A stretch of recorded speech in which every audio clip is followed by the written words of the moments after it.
मैया के खबर में आ गए कि बाबा हो हम बड़ा जतन से डॉक्टर भी होके लेकर के हम फुलवारी लगवाने आई लेकिन कि हमारे फुलवारी सूख गई। डॉक्टर देखा लो रहा डॉक्टर के माध्यम से कोई काम है नहीं रहा। हाँ बाबा हुआ था कि नहीं? डॉक्टर के माध्यम से काम हुआ था। पति में गड़बड़ी बताया था।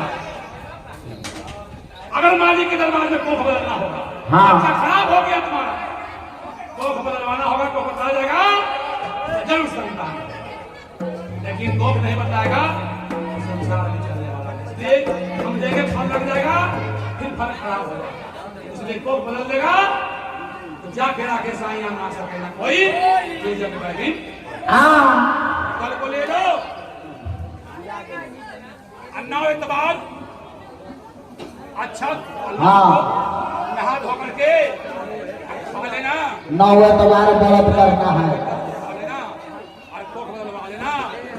जाओ मेरे पैसा घर के खबर में खाते हैं अगर बात नहीं हुआ तो हमारा माता के नाम